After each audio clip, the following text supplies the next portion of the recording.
اللہ تعالیٰ نے حضرت انسان کے لیے ہدایت کے من جملہ ذرائع میں سے ایک ذریعہ کتابیں اور صحیفے بنائے۔ قرآن مجید سب سے آخر میں نازل ہوا، اور جتنی ماضی میں نازل ہونے والی کتابیں اور صحیفے تھے ان میں جو کچھ تھا اس کا خلاصہ قرآن کی شکل میں موجود ہے، اور قیامت تک آنے والے اور مابعد قیامت معاد کی ساری چیزیں قرآن میں رکھی گئی۔ اور قرآن کے نازل ہوتے ہی باقی کتابیں منسوخ ہو گئی۔ کتابوں پر اعتقاد، یقین، ایمان ضروری ہے، لیکن عمل صرف قرآن پہ ہوگا۔ یتیمے کے نا کردہ قرآن درست، کتب خانائی چند ملت بشست۔ ابھی قرآن مکمل نہیں ہوا کہ پچھلی کتابیں منسوخ ہو گئی۔ قرآن کے پہلے حرف سے ہی پچھلی کتابیں منسوخ ہو گئی۔ تاروں سے کہو اب کوچ کریں، خورشید منور آتا ہے۔ تو ہمارا پچھلی کتابوں پر ایمان لانا ضروریات دین سے ہے، لیکن عمل قرآن پہ ہوگا۔ اس وقت دنیا کا کوئی بھی مذہب، کسی بھی مذہب کا ماننے والا، وہ اپنے مذہب کی کتاب کو ہاتھ میں پکڑ کے یہ نہیں کہہ سکتا کہ یہ وہی کتاب ہے جو نازل ہوئی۔ وہ بھی کہتے ہیں کہ جناب اس میں ضرور کمی بیشی ہے، کوئی تھوڑی مانتا ہے، کوئی زیادہ مانتا ہے، لیکن آنکھیں بند کر کے قرآن مجید کا نسخہ ہاتھ میں پکڑ کے حضور کا غلام کہہ سکتا ہے یہ وہی کتاب ہے، من و عن، حرف بحرف، بغیر کسی تغیر اور تبدل کے، جو میرے رسول کے سینے پہ نازل ہوئی ہے۔ تو یہ چیز کس قدر تیقن پیدا کرتی ہے، کس قدر یقین کی بجلیاں پیدا کر دیتی ہے سینے میں۔ پھر آنکھیں بند کر کے عمل کیوں نہیں کریں گے؟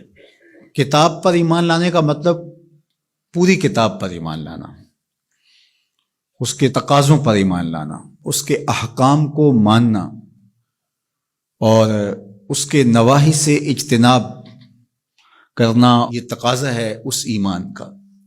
تو یہ نہیں کہ جو چیز سمجھ میں آئے، پسندیدہ ہو، نفس پر شاک نہ ہو، نفس کو مرغوب ہو، محبوب ہو، اس پر تو عمل بھی ہو، اس پر بات بھی ہو، اور جو چیز نفس پر شاک ہو تو اس کو جو ہے وہ چھوڑ دیا جائے۔ تو یہ ایمان کا مفہوم نہیں ہے۔ ایمان کا مفہوم یہ ہے کہ پوری کتاب پہ ایمان لایا جائے۔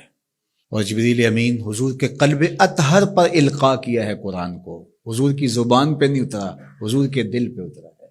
بلکہ جب حضور کے قلب اطہر پر قرآن اترتا تو آقا کریم جلدی جلدی اس کو زبان پہ لاتے، تو آواز آئی لا تحرک بہ لسانک لتعجل بہ۔ اللہ اکبر، محبوب جلدی نہ کیجئے، جس رب نے قلب میں اتارا ہے وہ زبان پر بھی لے آئے گا۔ تو وہ حرف و صوت سے مرکب نہیں تھا، وہ ایک کیا اس کے لیے لفظ کہیں، چونکہ یہاں لفظ بھی دم توڑتے ہیں، یہاں حرف بھی سوختہ پا ہیں، جہاں تخیل کا مرغ عقل بھی تھک کے گر جاتا ہے۔ وہ جانے اور وہ جانے کیسے دیا ملائے اعلیٰ میں۔